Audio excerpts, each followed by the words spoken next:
మహిళా దినోత్సవం మహిళా దినోత్సవం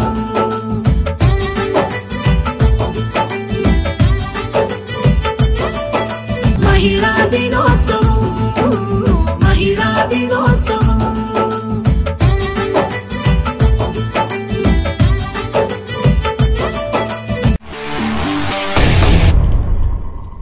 ముఖాముఖి.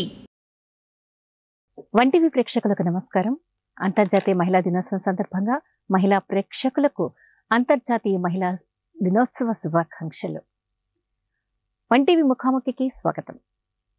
ఇందుగలడు అందు లేడంటూ అంటూ ప్రహ్లాదుడు ఆ పరమాత్మను గురించి వర్ణించాడు. మరి ఇప్పుడు ఎందెందు వెతికినా ఆ రంగంలో మహిళలే కనిపిస్తున్నారు.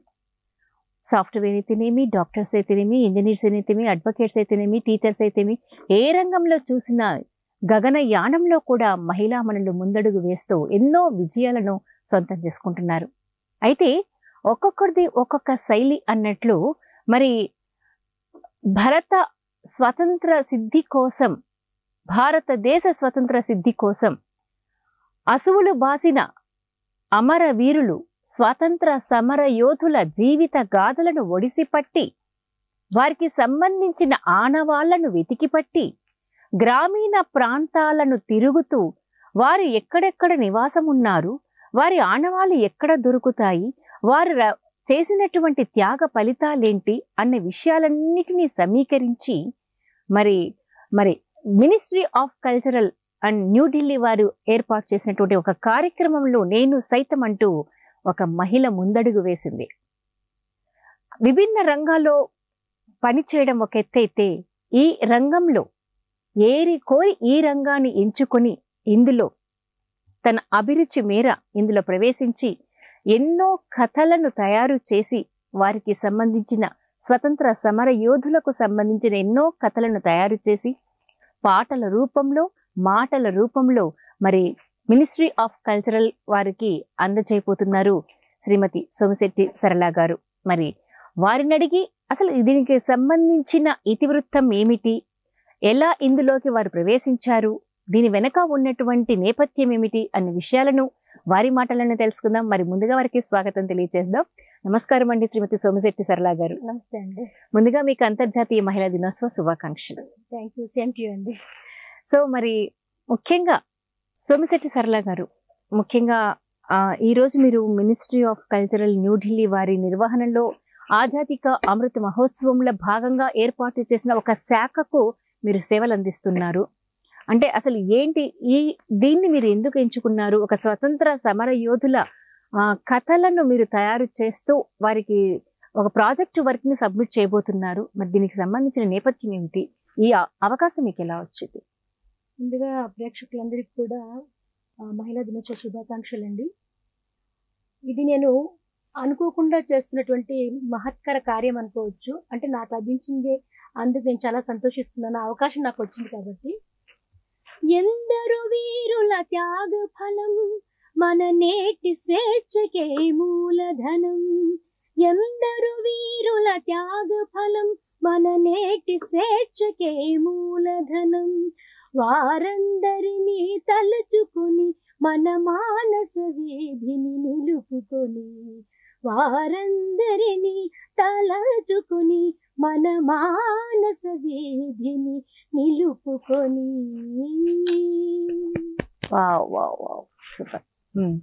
ఆ త్యాగ ఫలం ఎన్నిసార్లు స్మరించినా ఇంకా ఆ జీవిత గాథలను వినాలనే ఉంటుంది. అందుకే మరి మినిస్ట్రీ ఆఫ్ కల్చరల్ వారు ఇలాంటివి ఇంకా కొనసాగిస్తూనే ఉన్నారు. నిజమేనండి. నిజానికి నేను ఒక గాయకురాలుగా అందరికీ తెలుసు. నేను ప్రస్తుతానికి మినిస్ట్రీ ఆఫ్ కల్చర్ న్యూఢిల్లీ నుంచి సీనియర్ ఫెలోషిప్ అవార్డు సాధించాను. అందుకు సంబంధించి నేను జానపద కళారూపాలపైన పరిశోధన చేస్తున్నాను. తెలుగువారి కళారూపాలు, దాని వైభవం గురించి చెప్తున్నాను. ఆ నేపథ్యంలో ఈ 75 years సెలబ్రేషన్స్ కారణంగా ఆజాదీ కా అమృత మహోత్సవాలు సందర్భంగా మనకు చాలామంది స్వతంత్ర సమరంలో పాల్గొన్న ఎంతమంది, కొన్ని లక్షల మంది పాల్గొన్నారు. కానీ మనకు కొద్ది మంది మాత్రమే అందరికీ నోటీస్బుల్గా అనిపిస్తారు. బట్ తెలియని వాళ్ళ గురించి, ఆనాటి సంఘటనల గురించి, వాటి గురించి అన్నీ తెలియచెప్పాలన్న మంచి ఉద్దేశంతో మినిస్ట్రీ ఆఫ్ కల్చర్ వాళ్ళు సిసిఆర్టీ కింద, సిసిఆర్టీ అంటే కల్చరల్ అండ్ రీసెర్చ్ ట్రైనింగ్ అన్నమాట సెంటర్ అది. దాని నిర్వహణలో డిడిఆర్ ప్రాజెక్ట్ అనేది ఒకటి మొదలు పెట్టారండి. డిడిఆర్ ప్రాజెక్ట్ అంటే డిజిటల్ డిస్ట్రిక్ట్ రెపోజిటరీ అంటారు. అంటే ప్రతి డిస్ట్రిక్ట్ వైడ్ కూడా ఈ స్వతంత్ర సమర కాలంలో ఉద్యమ సమయంలో పాల్గొనేటువంటి వ్యక్తులు కానివ్వండి, ఆ సమరకాలం సంబంధించిన సంఘటనలు కానివ్వండి, వాటికి సంబంధించిన ఆనవాళ్ళను వెలికి తీసే క్రమంలో ట్రెజర్స్ అంటే కోటలు, వీధులు, ఆ ప్రదేశాలు, బంగ్లాలు ఏవైనా సరే స్వతంత్ర సమర కాలానికి సంబంధం కలిగి ఉన్నటువంటి విషయాలను బయటికి తీయాలి. ఆ కాన్సెప్ట్ తో స్టార్ట్ చేశారు. ఒక స్కాలర్ గా నన్ను కూడా దీనికి వర్క్ షాప్ పిలిచారనమాట. హైదరాబాద్ లో జరిగింది. మన తెలుగు రాష్ట్రాలన్నిటి కలిపి అక్కడ రీజనల్ సెంటర్ ఉంది, అక్కడ పిలిచారు. November 2022 November 13-14 పిలిచారండి. 12-13 పిలిచారు. ఆ సందర్భంగా చెప్పారనమాట. ఈ టీచర్స్ ని పిలిచారు, తర్వాత రీసెర్చ్ స్కాలర్ గా నన్ను పిలిచారు, 2 స్టేట్స్ తో కలిపి. ఈ విషయం ఇలా ఉంది, దీని గురించి మీరు ఒక భారతీయులుగా ఈ పనిని తీసుకోవాలి, పరిశోధించి వాళ్ళందరినీ విషయాలు కూడా బయటికి తెచ్చి వాళ్ళ గురించి కథలుగా రాయాలి. కథలుగా రాస్తే వాటిని మేము నేషనల్ పోర్టల్ కి పంపిస్తే అక్కడ మళ్ళీ ఎడిటింగ్ అయ్యి తర్వాత అవి పబ్లిష్ అవుతాయి అన్నమాట. పబ్లిష్ అవ్వడం వల్ల ఏంటంటే మన ప్రాంతాలకు, మన యాక్చువల్ గా మన పక్కన ఇంట్లో ఎవరైనా ఉన్నా కూడా స్వతంత్ర యోధులు మనకు తెలియని పరిస్థితిలో ఉన్నాం, తెలియటం లేదు. సో అందువల్ల ఏంటంటే అలా నేషనల్ పోర్టల్లో ఈ వారి గురించిన ఆ ప్రదేశాలు, సంఘటనలు, వీటి గురించి తెలియడం వల్ల, కథలు అక్కడ ఉండడం వల్ల దేశం మొత్తానికి తెలుసుకునే అవకాశం లభిస్తుంది. ఓకే. సో ఈ జనరేషన్ వాళ్ళతో అంటే మనం గతంలో చాలా పుస్తకాలు చదివామండి సరళ గారు. ఎంతో మంది మహానుభావులు, స్వతంత్ర సమర యోధులు అయినటువంటి వారి గురించి, వారి యొక్క త్యాగ ఫలితాల గురించి, వారి పోరాట శైలి గురించి, వీటి గురించి మనం చదివాం.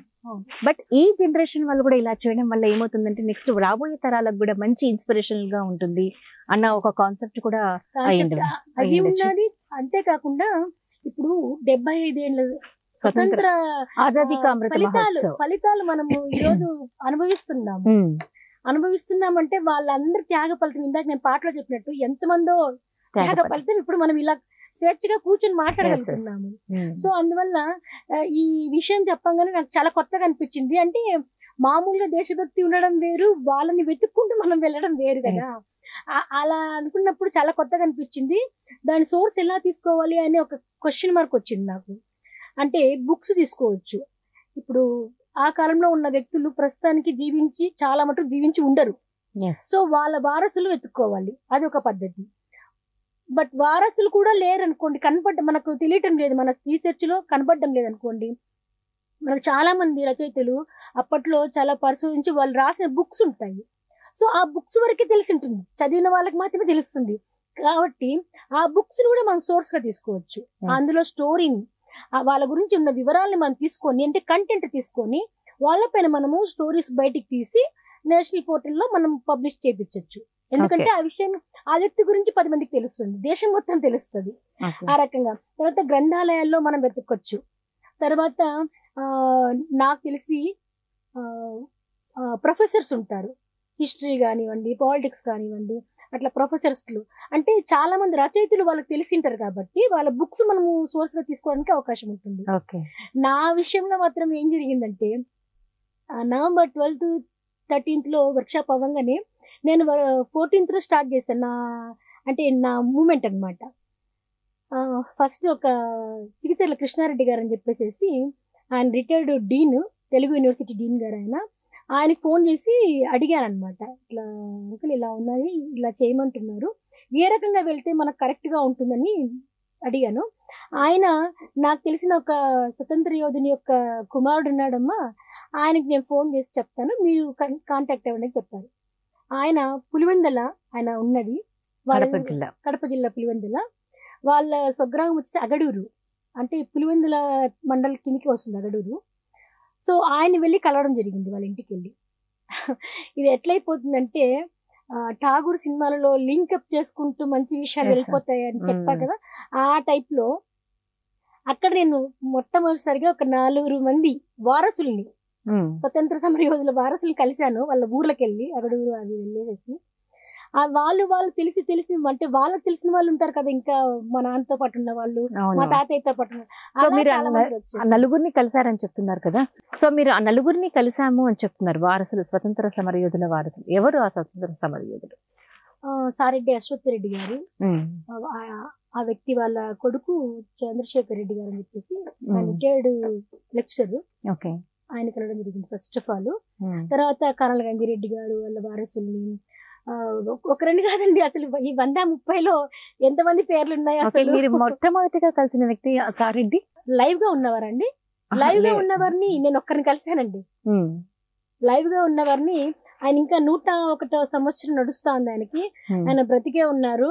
నిజంగా ఆయన చూస్తే నాకు ఎంత హ్యాపీ అయిందంటే ఈ రోజు కూడా నాకు అనమాట. అంటే ఎక్కడ అతన్ని కలిసారు? ఆయన వచ్చేసి కడప జిల్లానే చిన్నూరు అనే ఒక చిన్న కడప దగ్గరలోనే చెన్నూరు అనే ఒక ఊరు ఉందండి, అక్కడ ఆయన బ్రతికే ఉన్నారు పెద్ద ఆయన. ఆయన్ని వెళ్ళి కలవడం జరిగింది. ముఖ్యంగా నాకు ఈ జర్నీలో సంతోషకరమైనటువంటి విషయం ఏంటంటే, వెళ్ళిన ప్రతి చోట కూడా ఈ స్వతంత్ర యోధుల కుటుంబాల వ్యక్తులు, వాళ్ళ వారసులు ఎంత ఆప్యాయంగా మాట్లాడతారంటే, నిజంగా ఫస్ట్ వెళ్ళంగానే రెండమ్మ కూర్చుని ఫస్ట్ భోజనం చేశారని అడుగుతారు. నిజంగా ఆ సంస్కారం అనేది వాళ్ళ భారతీయ సంస్కృతి. అవునండి, ఆ సంస్కారం అనేది నేటి రోజుల్లో కనబడడం లేదు. ఎందుకంటే ఒకరు వస్తే మా ఖర్చు పెరిగిపోతుందేమన్నంత స్థితిలో ఉన్నారు. కానీ ఆ సంస్కారం చాలా నచ్చింది నాకు. ఆ పెద్ద ఆయనకి నేను వెళ్ళి, ఆయన పేరు పెడబల్లి బాల ఎల్లారెడ్డి, వాళ్ళ నాన్న స్వతంత్ర సమరయోధులు, వాళ్ళ నాన్నగారు కూడా పెద్ద ఎల్లారెడ్డి గారు. ఆయన స్వతంత్ర యోధులే, ఆయన చనిపోయారు. వాళ్ళ కొడుకు బాల ఎల్లారెడ్డి గారు. ఆయన వచ్చేసి మన సహాయ నిరాకరణ ఉద్యమం అప్పుడు వాళ్ళ ఊరి పక్కనే ఒక నది వెళ్తుంది, పెన్నా నది వెళ్తుంటే దానిపైన ఒక ఫ్లైఓవర్ బ్రిడ్జ్ ఉందన్నమాట. ఆ బ్రిడ్జ్ ని వాళ్ళ ఫ్రెండ్స్ అందరితో కలిసేసి పడగొట్టేశారంట బాగా. దాని పరంగా వాళ్ళందరినీ అరెస్ట్ చేశారు. అరెస్ట్ చేసి 3 నెలలు కారాగారం చేసింది జరిగింది అనమాట. ఆయన చెప్తూ ఉంటే ఆయన సంఘటన ఆయన ఎగ్జైట్ అయిపోయేసేసి అలా జరిగింది ఇలా చెప్తుంటే 100 years దాటే ఉంటాయి అతనికి, దాదాపుగా 105 సంవత్సరాలు. అదే ఆయన అప్పుడు చిన్న వ్యక్తిలో స్టార్ట్ అయ్యాడు కాబట్టి ఇప్పుడు 101 అని చెప్పారు. ఓకే, అంటే ఆయనకి ఆ మెమరీస్, ఆ స్పీకింగ్ నాలెడ్జ్ అన్ని ఉన్నాయి. మెమరీ నాకు తెలిసి ఆయన బాగా మాట్లాడుతున్నాడు. అంటే ఎక్కువ విషయాలు చెప్పకపోయినా కూడా ఆ మాట్లాడే దాంట్లో ఎంత యాక్టివ్ గా మనం వేస్ట్ అనిపిస్తుంది ఇప్పుడు జనరేషన్ వాళ్ళు. ఆయన 101లో కూడా ఆయన నేను ఇట్లా వచ్చానంటే అమ్మ బాగున్నావా అని మాట్లాడిచ్చి బాగా వచ్చి కూర్చోంటే నడవడానికి ఇబ్బంది పడ్డాడు. ఆయన బాగా మాట్లాడిచ్చాడు, చెప్పాడు, విషయాలు చెప్పాడు. ఓకే, సో మరి మీరు కథలతో పాటు పాటలను కూడా సేకరిస్తున్నారు. ఆ పాటల రూపంలో కూడా మరి ఆజాదీ కా అమృత మహోత్సవంలో భాగంగా దాన్ని ఒక పార్ట్ చేస్తున్నారని విన్నాము. ఏంటి మరి ఆ పాటలు మాకు కూడా వినిపించండి. ఎలాంటి పాటలు సేకరించారు? తప్పకుండా అండి. యాక్చువల్ గా నేను ఈ కథలు, ఈ సంఘటనలు, సన్నివేశాలు, ఈ ట్రెజరీస్ అంటే గ్రంథాలయాలు, మ్యూజియంస్, అవే కాకుండా ఇప్పుడు పెద్దవాళ్ళ సమాధులు, అల్లూరి సీతారామరాజు గారి అట్లాంటి వాటిని కూడా చేశాను, స్టోరీస్ చేశాను. వాటితో పాటు చేస్తున్నప్పుడు యాజ్ ఏ సింగర్ గా నేను గమనించింది, బుక్స్ లో చూసింది ఏంటంటే కొన్ని పాటలు ఆ రోజుల్లో ఉద్యమానికి ఊతమిచ్చేవి.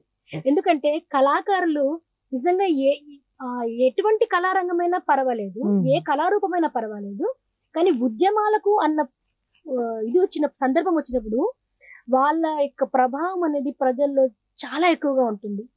అప్పుడు పాటల రూపం ద్వారానే చైతన్య భావాలను ఉద్భవించే విధంగా, వాళ్ళలో ప్రస్ఫుటించే విధంగా చేసేవారు. అవునండి, నేను అందువల్లే ఒక కళాకారునిగా, ఒక గాయకురాలిగా అలాంటి పాటలపై దృష్టి ఎక్కువ పెట్టి నేను దాదాపు 10 పాటలు, కథల్ని తయారు చేశాను.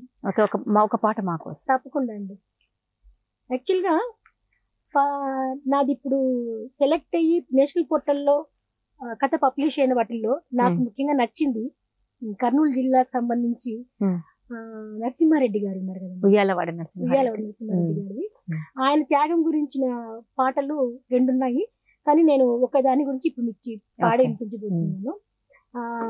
అది కథ సెలెక్ట్ అయింది. దాని పరంగా మినిస్ట్రీ ఆఫ్ కల్చర్ నుంచి ఈ ప్రాజెక్ట్ సంబంధించిన పెద్ద ఉద్యోగి ఒక ఆయన నాకు ఫోన్ చేసి మరి అమ్మ చాలా బాగా చేశారు, సో నువ్వు ఫోకస్ చేయండి, ఈ పాటల పైన ఫోకస్ చేయండి, ఫోక్ పైన అని నాకు సజెషన్ కూడా చేశారు ఆయన. సైరా నరసింహారెడ్డి రెడ్డి నీ పేరే బంగారపు కడ్డి రెడ్డి అరరర సైరా నరసింహారెడ్డి రెడ్డి నీ పేరే బంగారపు కడ్డి రెడ్డి రాజారావు రావు బహుద్దరు నారసింహరెడ్డి అరరర రెడ్డి కాదు బంగారపు కడ్డి నారసింహరెడ్డి సైరా నరసింహారెడ్డి రెడ్డి నీ పేరే బంగారపు కడ్డి రెడ్డి అరరర సైరా నరసింహారెడ్డి రెడ్డి నీ పేరే బంగారపు కడ్డి రెడ్డి రాజారావు రావు బహుద్దరు నారసింహరెడ్డి అరరర రెడ్డి కాదు బంగారపు కడ్డి నారసింహరెడ్డి ముల్కొలు కట్టే చేతుల ఉంటే మున్నోటికి మునగాడి రెడ్డి రాజులు యోధులురా రండి సూరులారా సై సై నరసింహారెడ్డి రెడ్డి నీ పేరే బంగారపు కడ్డి రెడ్డి. ఇలా ఉంటుంది. ఆ క్రమంలో మనకు ఉప్పు సత్యాగ్రహం జరిగిన రోజులు ఉన్నాయండి. అప్పుడు కృష్ణా జిల్లాలో నుంచి అవి మధ్య మధ్యగా మన స్టేట్లు మధ్య మధ్యలో ఉంటాయి. కృష్ణా జిల్లాలో విజయవాడ దగ్గర నుంచి మచిలీపట్నం సముద్రంకి వెళ్ళాలి, ఏది ఉప్పు తయారు చేసి మనం ఉద్యోగంలో పాల్గొనాలి. అప్పుడు ఒక దళం బయలుదేరింది. అక్కడ త్రిపురనేని రామస్వామి చౌదరి గారు వాళ్ళకి ఎదుర్కోళ్ళు వెళ్ళారు, అంటే ఎదురు స్వాగతం ఇచ్చడానికి వెళ్ళారు. సో ఆ సందర్భంగా ఆయన అక్కడికక్కడే పాట రాసి అక్కడ పాడి వాళ్ళందరినీ వెల్కమ్ చేశారనమాట. ఆ పాట కూడా చాలా బాగుంటది.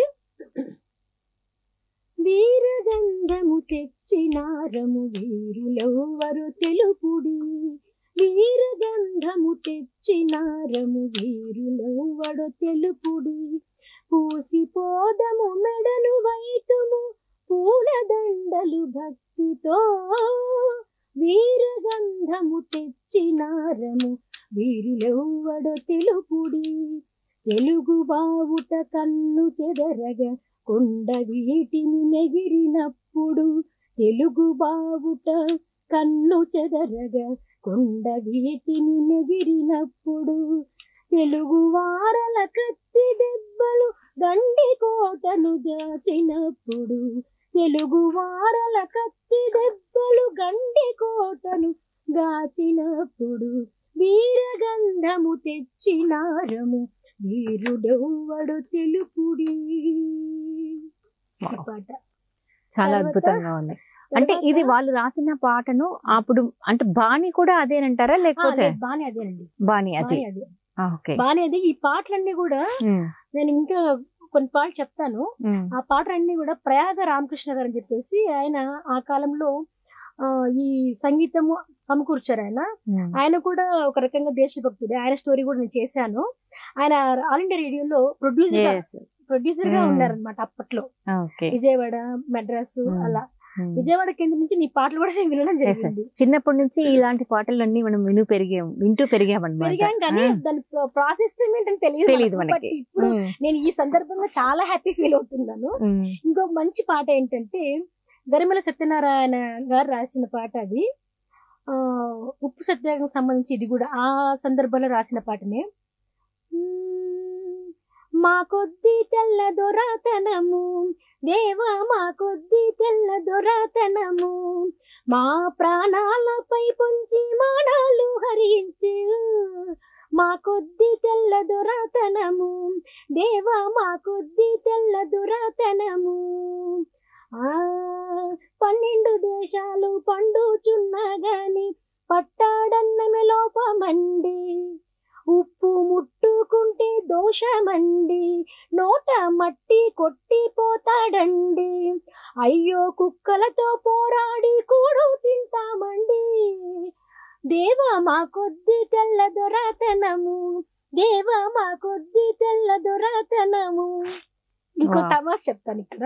ఇదే సంవత్సరము 1929 ఆ సంవత్సరంలోనే ఈయన సమకాలికుడు కుసుమ ధర్మన్న గారు మంచి కవి. ఆయన మా కొద్ది నల్లదొరతనం అని రాశారు. అది ఏంటని మీకు క్వశ్చన్. అదే అది ఏంటంటే తెల్లదొరలు వచ్చేసి మమ్మల్ని ఇబ్బంది పెడుతున్నారు, వీళ్ళది మాకెందుకు అన్నట్టుగా ఆయన రాశారు పెరమల గారు. ఈయన ఏంటున్నారంటే అప్పట్లో అంటరానితనము ఈ విభజించి చూడడం అనేది ఎక్కువగా ఉండేది మన కమ్యూనిటీలో అంటరానితనం. సో దానికి వ్యతిరేకిస్తూ ఈయన తెల్లవాళ్ళు వెళ్ళిపోయినా కూడా ఈ నల్ల వాళ్ళు ఉంటారు అంటే నెక్స్ట్ జనరేషన్ లో వాళ్ళు రాశారు అన్నమాట.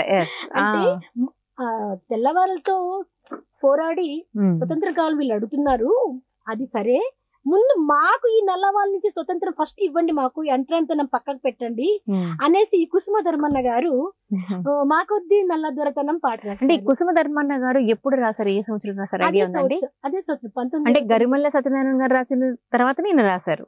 అది కొద్దిగా కన్ఫ్యూజ్ అండి, అది తేలని విషయం. ఎందుకంటే కొంతమంది ఏమంటారంటే ఫస్ట్ మా కొద్ది నల్లదొరతనం ఈయన రాసిన తర్వాతనే ఆయన రాశారంటారు, కొంతమంది ఏమంటారు మా కొద్ది తెల్లదొరతనం రాసిన తర్వాతనే ఈయన అదే. కానీ ఏది ఏమైనా గరిమెల్ల సత్యనారాయణ గారు రాసినటువంటి పాటని బాగా మనకు అంటే తెలిసింది విషయం. అందువల్ల నా రీసెర్చ్ లో బాగా ఈ పాట మా కొద్ది నల్లదొరతనము అన్న పాట గురించి నేను కథ రాయడం జరిగింది. అందుకే తెలియని విషయం అని చెప్పాలి, ఆ ఉద్దేశంతో చేశాను. ఆ పాట ఎలా ఉంది? ఆ పాట ప్రస్తుతానికి నా దగ్గర లిరిక్ లేదు, సో అర్థం తెలుసు అనమాట.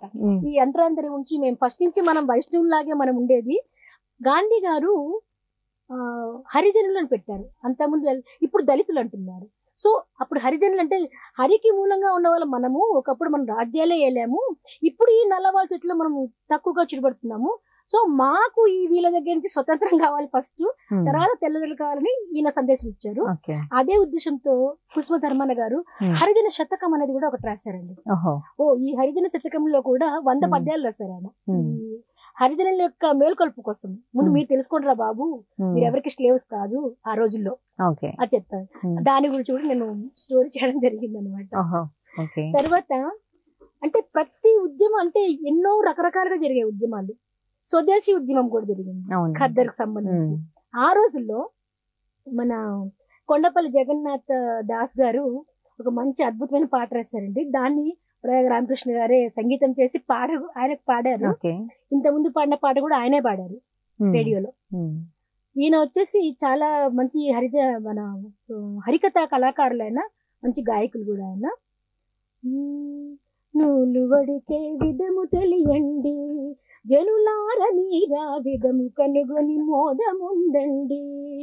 నూలు వడికే విధము తెలియండి, జనులార మీరా విధము కనుగొని మోదముందండి. నూలు వడికే విధము తెలియక సాలు కరువది కోట్ల రూపాయలు వ్యర్థముగాను పరదేశాల పాలు చేయబోకుమా. నూలు వడికే విధము తెలియండి, జనులార మీరా విధము తెలిసి మోదముందండి. ఇలా చాలా అద్భుతంగా ఉంది నిజంగా. అంటే అప్పుడు ఈ పాటల ద్వారానే, ఈ పద్యాల ద్వారానే చాలా చైతన్యం తీసుకొచ్చేవారు జనాల్లో. ముందు పోరాటానికి బయట అంటే గడప దాటని వారిని కూడా ఇటువంటి పాటల చైతన్య భావాలతోనే గడపతి బయటకు తీసుకొచ్చి ఉద్యమంలో పాలు పంచుకునే విధంగా తయారు చేశాయి ఇవన్నీ. నిజంగా ఇప్పుడు వింటుంటే ఒక్కసారి ఆ రోజుల్ని గుర్తు తెచ్చుకుంటున్నా, ఆ రోజులు ఎలా ఉంటాయని ఊహకు వస్తున్నాయి. నిజమండి, ఇది పరిస్థితుల భాగంగా నేను రకరకాలవి తెలుసుకుంటూ వెళ్తున్నప్పుడు అంటే నేను కూడా అక్కడ ఉన్నానేమో అన్న అంటే బాగా. సరళ గారు మామూలుగా ఒక ఏదైనా సరే ఒక సాధించాలి అంటే, ఒక ఉద్యోగం కానివ్వండి, ఒక వ్యాపారంలో కానీ విజయాన్ని సాధించాలి అంటే చాలా సులువైన మార్గాలను వెతుక్కుంటున్నాం. బట్ మీరు స్పెసిఫిక్ గా ఒక లేడీ అయ్యింది, ఒక మహిళ అయ్యుండి మీరు ఈ రంగాన్ని ఎంచుకున్నారు, ఈ దారిలో వెళ్తున్నారంటే దీని వెనుక ఏదైనా నేపథ్యం ఉందా? అంటే మీ ఆసక్తి ఎలా ఉంది అసలు ఏంటి? నాకు ముఖ్యంగా అందరూ చేసే రొటీన్ పని నాకు ఇష్టం ఉండదండి. ఒక 10 మందిలో కాదు 100 మందిలో అంటే మనం ఒక యూనిక్ గా ఉండాలి, అది నా ఉద్దేశం. మనకంటే ఒక ప్రత్యేకత ఉండాలి, మనల్ని ఒక ప్రత్యేకంగా చూడాలి, ఆ రకంగా మనము మన యాక్టివిటీస్ కూడా ప్రత్యేకంగానే ఉండాలి అన్న ఉద్దేశం నాది. అందువల్లే ఎంతో మంది అబ్బాయిలు అందరూ వచ్చి అంటే పెద్దవాళ్ళు సార్లు అడగబోతున్నాను. అంటే ఈ రీసెర్చ్ స్కాలర్స్ లో అమ్మాయిల శాతం ఎంత ఉంది, అబ్బాయిల శాతం ఎంత ఉంది? అది మనకు తెలియదండి. ఎందువల్లంటే ఈ దేశవ్యాప్తంగా జూనియర్ ఫెలోషిప్, సీనియర్ ఫెలోషిప్స్ లో 200 మాత్రమే ఇస్తారు. అంటే వివిధ రంగాల్లో ఒక్కొక్క రంగానికి 10 మంది మాత్రమే ఇస్తారు అవకాశం. అలా నాకు జానపద రంగంలో సీనియర్ ఫెలోషిప్ ఫస్ట్ వచ్చాను నేను. జూనియర్ ఫెలోషిప్ లో కూడా దక్షిణాదికి ఫస్ట్ వచ్చాను అనమాట. నాకు నిజంగా చాలా హ్యాపీగా ఫీల్. అంటే హ్యాపీ అంటే మన కష్టాన్ని దగ్గర ఫలితం దక్కిందంటే, ఇష్టంతో చేస్తే ఏది కూడా కష్టంగా అనిపించదు. కాబట్టి మరి ఇలాంటివి సేకరిస్తూ, ఇలాంటివి పాడుకుంటూ, ఇలాంటివి చదువుకుంటూ, ఇలాంటివి తెలుసుకుంటూ ఉంటే నిజంగా మన దేశం యొక్క చరిత్ర ఎంత ఘనమైనదో, ఎంత గొప్పదో, ఈ రోజు మనం అనుభవిస్తున్న ఈ స్వేచ్ఛ వెనుక ఇంత మంది త్యాగ ఫలం ఉంది అనేది మరొకసారి గుర్తు చేసుకుంటున్నందుకు చాలా సంతోషంగా, చాలా అసలు అద్భుతంగా ఉంటుంది. ఈ పాటల నేపథ్యంలో నేను మన ఘంటసాల గారు అందరూ తెలుసు, కానీ ఎంతమంది తెలుసు ఘంటసాల గారు కూడా స్వతంత్ర యోధులని తక్కువ మంది తెలుసు. సో నేను ఆయన గురించి స్టోరీ చేశాను అనమాట. ఆయన వాళ్ళ భార్య గారు ఘంటసాల జ్ఞాపకాలని సావిత్రమ్మ గారు బుక్ రాశారు. ఆ బుక్ ని సోర్స్ తీసుకొని చేశాను. ఆయన అప్పట్లోనే పాటలు పాడుతూ ప్రజల్లోకి స్వతంత్రం యొక్క ఇంపార్టెన్స్ తీసుకెళ్లారనమాట. ఆ సందర్భంగా ఒక చోటుపల్లి దగ్గర ఒక సహాయ నిరాకరణ ఉద్యమ సమయంలో ఇతని ఫ్రెండ్స్ రైల్వే పట్టాలని పీకేశారు. యాక్చువల్ గా ఆ సందర్భంగా ఆయన లేరు అక్కడ, కానీ బ్రిటిష్ పోలీసులు ముందు నుంచి ఈయనపై నిఘా పెట్టారనమాట. ఈయన ఎక్కువ అందరినీ ప్రాపగాండా చేసి ఉత్తేజపరుస్తున్నారు, ఏదో రకంగా ఇతను ఇరికించాలని చెప్పేసి. సో ఆ సిచ్యువేషన్ ని వీళ్ళు అనుకూలంగా తీసుకొని వీరిని అరెస్ట్ చేయడం జరిగింది. బళ్ళారి అల్లిపూర్ జైల్లో శిక్ష విధించడం జరిగింది అనమాట. అదొక గ్రేట్ థింగ్ అనిపిస్తుంది తెలుసుకుంటుంటే. మన నాయన లాంటి ఆయన సార్ ఇంత గొప్పవాడ అనిపిస్తుంది. ఈ అల్లిపురం జైలు వచ్చింది కదా ఇప్పుడు మాటల్లో, నేను దాని గురించి ఎక్స్ప్లోర్ చేస్తాను. అది నేషనల్ పోర్టల్ కి కథ సెలెక్ట్ అయిపోయింది ఆల్రెడీ. సో మీరు అక్కడికి వెళ్ళి ఆ ప్రాంతం వెళ్ళి అక్కడంతా సందర్శించి అక్కడ జరిగినటువంటి విషయాలను సమీకరించుకొని మీరు మళ్ళీ రిపోర్ట్ చేయడం జరుగుతుంది. అట్లే జరిగింది, చాలా మటుకు అన్ని జరుగుతాయి అట్లాగే. అక్కడ ఏంటంటే అల్లిపూర్ జైల్లో ఈ క్విట్ ఇండియా మూవ్మెంట్ లో కొన్ని 100,000 మంది అక్కడ శిక్ష అనుభవించడం జరిగింది అనమాట. సో అది ఇప్పుడు 3 భాగాలుగా అయిపోయేసేసి ఒక స్వతంత్ర సమరయోధులకు ఒక బంగ్లాని అలాగే పెట్టారు. అదేంటంటే రాజాజీ గారు అక్కడ శిక్ష అనుభవించే కాలంలో గాంధీ గారు వచ్చి విజిట్ చేసి ఆయన పలకరించి వెళ్ళారనమాట. అక్కడ సమావేశం జరిగింది, జైల్లో విజిటింగ్. ఆ గదిని అలాగే ఉంచేశారు, అది స్మారక భవనంగా పెట్టేశారు. తర్వాత కొద్ది మాత్రం భూమి అంటే జైలు వేస్ట్ గా పడిపోయింది, చెట్ల పుట్ల పాలన్నట్టుగా. మిగతా అంతా కూడా విజయనగరం వైద్య కళాశాలకు గవర్నమెంట్ చేశారు.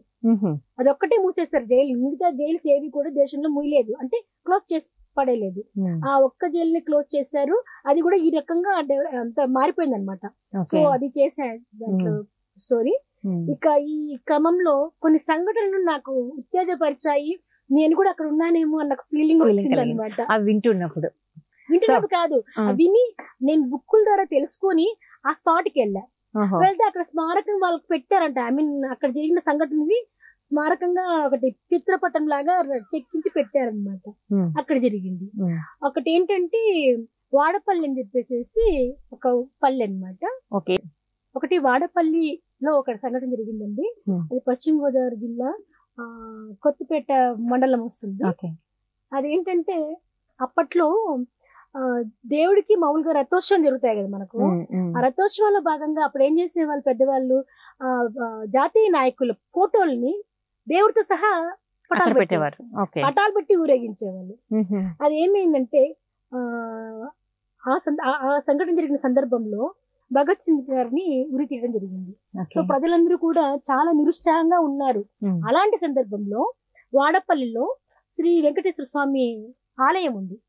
ప్రతి సంవత్సరము ఆలయంలో స్వామివారి కళ్యాణోత్సవం జరగడం జరుగుతుంటుంది అనమాట. అది 1931 అండి, మార్చి 3వ తేదీన గాంధీ ఇర్విన్ యొక్క ఒప్పందం తర్వాత భగత్ సింగ్ గారిని ఉరి తీయడం జరిగింది. ఆ తర్వాత జరిగిన సన్నివేశం ఇది. వివాహ సందర్భంగా, స్వామివారి వివాహ సందర్భంగా రథోత్సవం జరుగుతుంది. అక్కడ అందరూ కూడా రథోత్సవంలో పాల్గొన్నారు. అక్కడికి సబ్ ఇన్స్పెక్టర్ వచ్చారు. ఫస్ట్ వచ్చి ఈ పటాలని తీసేసేయండి, ఎవరైనా అబ్జెక్షన్ చెప్తారేమో అని చెప్పాడు.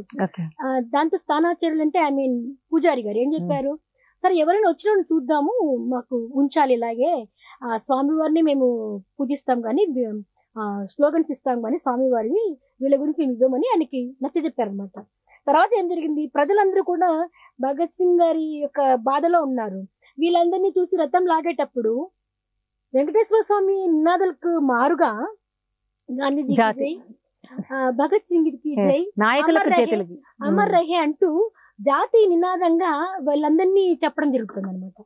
ఆ సందర్భంగా డిప్యూటీ ఎస్పీ వచ్చేసేసి వాళ్ళందరికీ చార్జ్ అంటే లాఠీ చార్జ్ చేయడము స్టార్ట్ చేసేసాడు. ఆ సందర్భంలో ఆయన సమయం కోసం వేచి ఉన్నాడు. ఆయన పక్కన ఉన్నటువంటి శానిటరీ ఇన్స్పెక్టర్ గారిని పోలీసులు కొట్టే సందర్భంలో ప్రజలు ఆయన అడ్డగిచ్చారనమాట, అంటే అపోజ్ చేశారు. అది సందర్భంగా తీసుకొని ఈయన షూట్ చేయమని ఆర్డర్ చేశాడు. సో భయంకరమైన బీభత్సకరమైనటువంటి సంఘటన జరిగింది అక్కడ. స్పాట్ లోనే 4 మంది చనిపోవడం జరిగింది, 3 మంది ఇంటికి వెళ్ళి చనిపోవడం జరిగింది.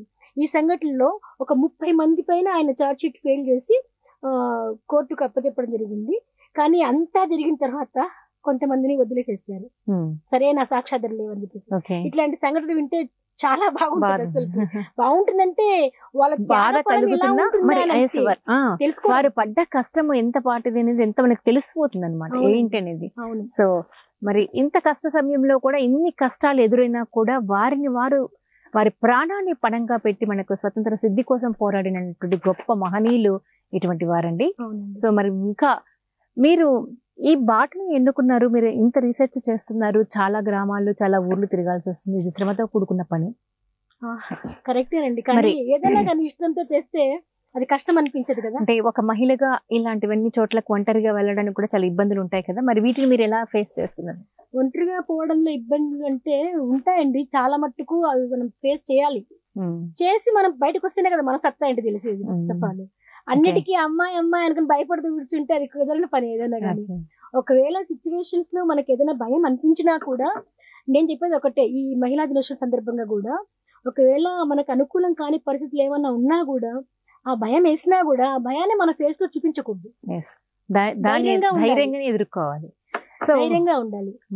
మీరు ఈ నేపథ్యంలో మీరు వెళ్తున్నప్పుడు నారీమణుల గురించి ఏమన్నా తెలుసుకున్నారా, లేదంటే వాళ్ళ గురించి పరిశోధనలు చేయడం కానీ, వాళ్ళకి సంబంధించిన ఆడవారు నారీమణుల గురించి? ఎందుకంటే ఈరోజు మనం మహిళా దినోత్సవాన్ని జరుపుకుంటున్నాం. మరి ఎందరో మహిళా మనులు స్వతంత్ర సమరయోధంలో పాల్గొని అసువులు బాసి ప్రాణాలను త్యాగం చేసి మానాలను కూడా పోగొట్టుకున్నటువంటి సంఘటన మనం చదివి ఉన్నాం పుస్తకాలలో. మరి వారిలో అతి కొద్ది మంది మాత్రమే తెలుసు, వేల మీద లెక్క పెట్టగలిగి మాత్రమే మనం తెలుసుకున్నాం. కానీ వారి వెనకన ఉన్నటువంటి ఎంతో మంది మహిళలు, దాదాపుగా 300 దాటినటువంటి మహిళలు ఉన్నారు. మరి ఇటువంటి ప్రయత్నం ఏమైనా జరిగిందా మీ పరిశోధనలో? నాకు తెలిసి అంటే పొనక కనకమ్మ గారు అని చెప్పేసి పెద్ద ఆవిడ, పినాకిని సత్యాగ్రహ ఆశ్రమము ఒకటి ఉందండి నెల్లూరు జిల్లాలో. ఇందుకూరు పేట దాంట్లో పల్లిపాడు, ఇది నేను ఇంతకుముందు చెప్పింది వాడపల్లి, ఇది పల్లిపాడు, కొద్దిగా దగ్గరగా ఉంటే కన్ఫ్యూజ్ అవుతామన్నమాట. ఇక్కడ అది పశ్చిమ గోదావరి జిల్లా, ఇది నెల్లూరు జిల్లా. పొనక కనకమ్మ నెల్లూరు జిల్లా. ఆమె గురించి ఏం తెలిసింది అంటే, మామూలుగా సత్యాగ్రహ గుజరాత్ లో సబర్మతి ఆశ్రమాన్ని గాంధీ గారు ప్రారంభించిన తర్వాత ఈ సేవకులు తయారు చేసే శిక్షణా కార్యక్రమాలు సబర్మతిలో ఎక్కువగా జరిగాయి. అప్పుడు దేశం మొత్తం పైన కూడా చాలా మంది సెలెక్టెడ్ గా వెళ్ళి అక్కడ ఆశ్రమంలో వాళ్ళు నివసించి శిక్షణ తీసుకోవడం జరిగింది అనమాట. ఆ క్రమంలో గాంధీ గారు ఏమనుకున్నారు, ఉత్తరాదిలో సబర్మతి ఉంది, దక్షిణాదిలో కూడా సబర్మతి లాంటి ఆశ్రమం ఉండాలి అన్న ఆలోచన ఆయనకు వచ్చింది. అప్పుడు చతుర్వేదుల వెంకట కృష్ణయ్య గారు అని ఆయన సబర్మతి ఆశ్రమంలో శిక్షణకు ఉన్నారనమాట అక్కడ. ఆయనతో గాంధీ గారు ఈ అభిప్రాయం వెలిబుచ్చడం జరిగింది. ఆయన ఏం చేస్తారు, ఆయన సొంత ఊరు వచ్చేసి ఈ పల్లెపాడుకు వచ్చి ఇట్లా ఉన్నది, గాంధీ గారు ఆశపడుతున్నారు, దక్షిణాదిలో కూడా అటువంటి ఆశ్రమం కావాలి మనకు అని చెప్పే తక్షణమే అప్పటికే అక్కడ స్వతంత్ర ఉద్యమంలో పాల్గొంటూ ఉన్నటువంటి మహిళ పొనక కనకమ్మ గారు, ఆవిడ ఏది ఆలోచన చేయకోకుండా 13 ఎకరాలు భూమిని ఈ ఆశ్రమానికి అని చెప్పేసి ఇచ్చడం జరిగేసింది. అక్కడ అలాగే ఒంటి మీద ఉన్న బంగారాన్ని కూడా తీసి ఇచ్చింది. చెప్తా, ఇంకొక మహిళ వాళ్ళు చెప్తారు, ఇది జరిగింది అనమాట. అక్కడ 1921 ఏప్రిల్ 7వ తేదీన గాంధీ గారు నెల్లూరుకి వచ్చారు. ఏది ఆంధ్ర పర్యటనలో భాగంగా నెల్లూరుకి వచ్చేయడం జరిగింది. పినాకిని సత్యాగ్రహ ఆశ్రమాన్ని ఆయనే ఓపెన్ చేశారు సొంత హస్తాలతో. అక్కడ గుడిసెలు వేశారు అనమాట. ఆ తర్వాత ఏం జరిగింది, గాంధీ గారి స్వహస్తాలతో ఓపెన్ చేయడం జరిగింది. అక్కడ గుడిసెలు మాత్రమే వేయడం జరిగింది. ఆ తర్వాత కాలంలో అక్కడ ఖద్దరు నేర్పించడము, నూలు వడికించడము, హరిజనులందరినీ చేరదీసి సహపంక్తి భోజనాలు పెట్టించడము, ఇవన్నీ కూడా కార్యక్రమాలు చేస్తూ వచ్చారు ఈ గాంధేయవాదులు. ఒకసారి విచిత్రం అంటే అక్కడ ఉన్న వ్యక్తుల పైన దొంగలు పడ్డారు. ఆ గుడిసెలకి పడి అక్కడ వాళ్ళ దగ్గర ఉన్నట్టు ఏ కొద్ది మాత్రం నగలు అన్ని కూడా తీసుకెళ్ళిపోయారు. సో అక్కడ రక్షణ లేదు అని చెప్పేసి అర్థమైపోయింది.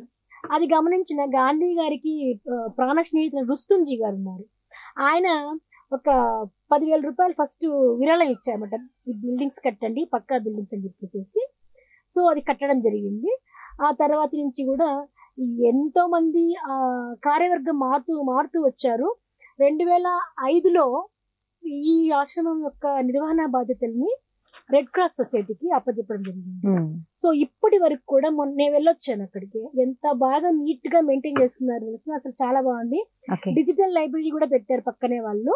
అందులో గాంధీ గారి జీవితం సంబంధించి ఎన్నో ఫొటోస్, చిన్న గ్రంథాలయము అన్ని పెట్టారు. నిజంగా అవి చూస్తుంటే, ఆ వాతావరణం చూస్తుంటే పెన్నది దగ్గరలో ఉంటుంది. అది చాలా బాగా అనిపించింది. సో మరి అలాంటి ఆశ్రమాలు, అలాంటి మాన్యుమెంట్స్ సందర్శించినప్పుడు మీరు పొందినటువంటి అనుభూతిని మీరు షేర్ చేసుకున్నారు. మరి ఇంకా ఏ పాటల రూపంలో ఎలాంటివి మీరు సేకరించారు? పాటల రూపంలో నేను చెప్పా కదా ఇందాక పాడిన పాటల గురించి రాశాను. తర్వాత ఇంకొక మంచి విషయం ఏంటంటే సినిమాలు కూడా అప్పట్లో ప్రజల్ని చాలా ప్రభావితం చేశారు. ఈ క్రమంలో కొన్ని పిక్చర్స్ ని బ్యాన్ చేయడం జరిగింది. అలాంటి అంటే 1943 క్విట్ ఇండియా కొనసాగుతున్న నేపథ్యంలో హిందీ పిక్చర్స్ లో కిస్మత్ అని ఒక పిక్చర్ వచ్చిందండి. అంటే పాటలు ఏ రకంగా, ఆ పాట ఏమైపోయిందంటే జాతీయ స్లోగన్ గా నినాదంగా మారిపోయింది ఆఖరికి. అలా దానిపై కూడా నేను స్టోరీ చేయడం జరిగింది అనమాట. పిక్చర్ లో జहाँ हमारा ताजमहल है और कुतुब मीनार है, जहाँ हमारा ताजमहल है और कुतुब मीनार है, जहाँ हमारा मंदिर मस्जिद सिखों का गुरुद्वारा है, जहाँ हमारा मंदिर मस्जिद सिखों का गुरुद्वारा है, इस धरती पर कदम बढ़ाना अत्याचार तुम्हारा है, इस धरती पर कदम बढ़ाना अत्याचार तुम्हारा है, दूर हटो दूर हटो दूर हटो ये दुनिया वाले, हिंदुस्तान हमारा है, दूर हटो ये दुनिया वाले, हिंदुस्तान हमारा है, हिंदुस्तान हमारा है, हिंदुस्तान हमारा है. అంటే ఇప్పుడు పాడుతున్నా కూడా నాకు అదే మరి అది కదా మన భారతదేశం యొక్క గర్వకారమైన విషయం ఏంటంటే, ఇటువంటి స్వతంత్ర సమరయోధులను ఎన్నిసార్లు తలుచుకున్నా మనసు పులకించిపోతుంది. ఆ గాథలను మరీ మరీ మరీ మరీ వినాలనిపిస్తుంది. నిజంగా అక్కడ ఆ పాటకు వచ్చిన సందర్భం ఏంటంటే, అంత ముందు వచ్చిన పిక్చర్స్ అన్ని కూడా చాందిని అలాంటి పిక్చర్స్ అన్ని కూడా బ్యాన్ చేశారనమాట. ఏది కనీసం జెండా పట్టుకుని వెళ్తున్న సందర్భం చూపించినా కూడా బ్యాన్ చేయడం జరిగింది. అప్పుడు ఏం చేశారు, ఈ పిక్చర్ కి కిస్మత్ అనే పిక్చర్ కి ప్రదీప్ గారు రైటర్ అండి, కవి. ఆయన మంచి పెద్ద కవి. ఆయన ఏం చేశారు, డైరెక్ట్ గా చెప్పుకోకుండా ఇండైరెక్ట్ గా తను చెప్పాల్సింది జాతీయవాదంగా చెప్పాల్సింది చెప్పేశాడు అనమాట. అది 2వ ప్రపంచ యుద్ధం జరుగుతున్న సమయం కాబట్టి బ్రిటిష్ వాళ్ళు ఏం చేస్తున్నారు, అప్పుడు జపాను జర్మన్ వాళ్ళతో పోరాటంలో ఉన్నారన్నమాట. వాళ్ళని బయటికి పొమ్మంటున్నట్టుగా చెప్తూ ఈ పాటలో మాది హిందూ దేశం, మాది హిందుస్థాన్, ఇది విదేశీయులందరూ దూర్ హటో అంటాడు అనమాట పాటలో మళ్ళీ వచ్చిన చరణాల్లో. ఆ రకంగా ఆయన చెప్పాల్సింది చెప్పేశాడు. అది ఫస్ట్ లో బ్రిటిష్ వాళ్ళకు అంత తెలియలేదు దాంట్లో ఏంటి పవర్ అనేసి, కాబట్టి ఆ సినిమా ఆడింది, ప్రజల్లోకి సూపర్ డూపర్ హిట్ అయింది. బాలీవుడ్ సినిమాలో ఫస్ట్ టైం దాదాపు 10 మిలియన్స్ సంపాదించిన బాక్స్ ఆఫీస్ బద్దలు కొట్టినటువంటి పిక్చర్ అది. ఆ తరువాత దాంట్లో ఆ పాట హిందుస్థాన్ హమారా హే దూర్ హటో ఏ దునియా వాలే, హిందుస్థాన్ హమారా హే ఈ స్లోగన్ గా మారిపోయేసి ప్రజలందరూ కూడా అది అనడం స్టార్ట్ చేసేపాటికి అప్పుడు అవేర్నెస్ వచ్చింది బ్రిటిష్ వాళ్ళకు. సో ఈ ప్రదీప్ గారిపైకి అరెస్ట్ వారెంట్ జారీ అయింది. ఆయన ఈ దెబ్బతో అరెస్ట్ కాకోకుండా ఆయన అజ్ఞాతంలోకి వెళ్ళిపోయారు. ఇంత జరిగింది అనమాట ఈ పాటకు. సో ఆ పాట వెనక ఉన్న కథను చాలా చక్కగా వివరించి చెప్పారు. సో మరి ఇంత విషయాన్ని మీరు సమీకరించారు, సేకరించారు, ఇంత అద్భుతంగా వాటిని వర్ణిస్తున్నారు. నిజంగా మీరు చెప్తుంటే సరళ గారు ఒక్కసారి ఆ రోజులు అంటే అలా జరిగిన ఆ కాలాన్ని ఊహించుకుంటుంటే చాలా ఆనందం వస్తుంది. సో ఇదంతా ప్రాసెస్ చేసిన తర్వాత ఏంటి నెక్స్ట్ ఏంటి ప్రాజెక్ట్? ఏం లేదండి, మినిస్ట్రీ ఆఫ్ కల్చర్ ఈ ఆగస్ట్ ఇప్పుడు వచ్చే ఆగస్ట్ 15 లోపల 5,000 కథల్ని సమీకరించి దేశానికి అందించాలి అనేది ఒక ముఖ్య ఉద్దేశం అండి. ఓకే. అందువల్ల దేశం నలుమూల నుంచి సేకరిస్తూ జరుగుతున్నది. సో మరి మీ కథలు ఎన్నైనాయి? నాది ఈ రోజుకి నేను 130 కథలు రాశానండి. దక్షిణ భారతదేశంలో ఫస్ట్ గా ఉన్నాను. నా కథల్లో ఇప్పటికి 36 కథలు ఆల్రెడీ నేషనల్ పోర్టల్ లో పబ్లిష్ అయి ఉన్నాయన్నమాట. అది నాకు ఒక సంతోషం. అయితే ఈసారి ఒక్కటే చెప్పదలుచుకున్నాను లాస్ట్ లో. స్వతంత్ర సమరానికి సంబంధించిన ఎటువంటి విషయాలన్నా కానీ కథలు రాయొచ్చు అని అనుకున్నప్పుడు మనం రాసేది ఏదైనా సరే ఒక స్పెషల్ గా ఉండాలి అనుకున్నాను నేను. ఏది 100వ స్టోరీకి బాగా ఆలోచించాను. మా అన్నయ్యతో కలిసి కూడా ఆలోచించాను. నేను మా అన్న ఒకటి డెసిషన్కి వచ్చామట. మీరు చెప్పండి, స్వతంత్ర ఉద్యమంలో ఒక వస్తువు లేనిది అసలు ఉద్యమమే లేదు. అసలు జెండా. ఓకే. ఇంకొకటి జెండా మధ్యలో వచ్చిందండి. ఫస్ట్ నుంచి జెండా లేదు. నేను చెప్తాను అయితే లాఠీ అండి. లాఠీ లేనిది స్వతంత్ర ఉద్యమమే లేదు. ఎక్కడ చూసినా ఫస్ట్ రోజు నుంచి చివరి రోజు వరకు లాఠీ దెబ్బలు తినని స్వతంత్ర యోధులు లేరు అసలు. సో నేను అనుకున్నాను లాఠీ పైన ఒక కథ రాయాలి అనుకున్నాను. అనుకునేసి అన్నిట్లాగా కథ రాస్తే అది కొత్తదనం ఉండదు. సో నేనే లాఠీ అయ్యా.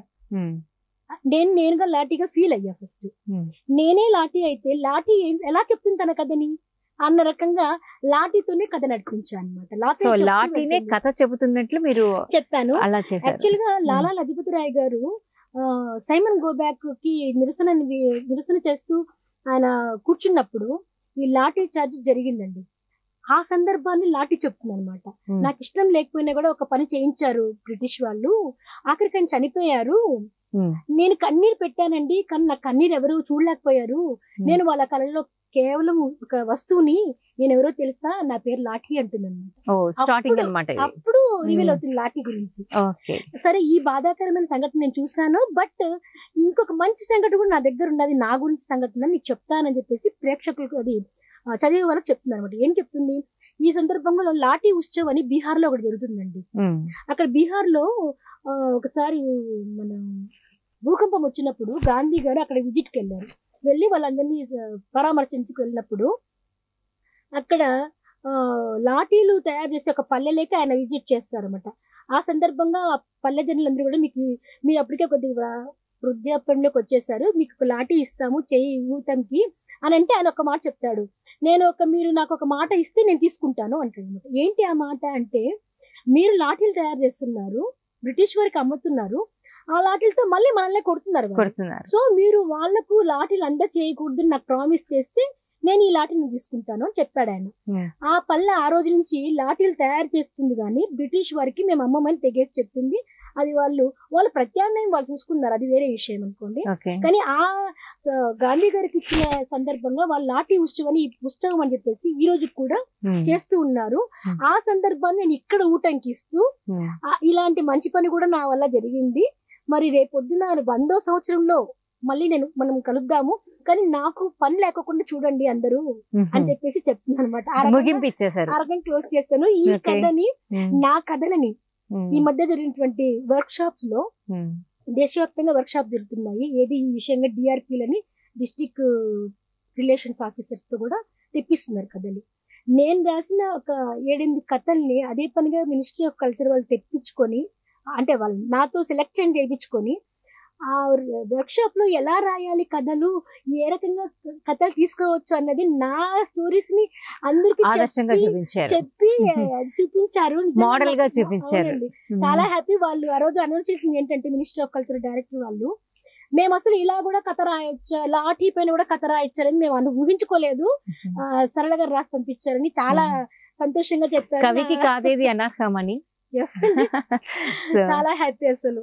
ఇంకా నేను నా ఉద్దేశం ఏంటంటే ఈ సందర్భంగా నాకు వీలైనంత వరకు వాళ్ళు ఇచ్చిన టార్గెట్ లో వీలైనంత వరకు నేను ఫుల్ ఫ్లెడ్జ్ గా పనిచేస్తాను, మంచిగా రాస్తాను, అందరికంటే ఫస్ట్ ఉండాలని ప్రయత్నం చేస్తాను. ఆల్ ది బెస్ట్ సరళ గారు, చాలా చక్కగా తెలియజేశారు. ముఖ్యంగా అంటే ఎవరైనా మాకు మహిళ రాణించాలి అంటే ఒక మంచి ఉద్యోగము, మంచి వ్యాపారము, ఇట్లా మనం ఫస్ట్ అనుకున్నట్లుగా ఆ బాటలో వెళ్తూ ఉంటారు.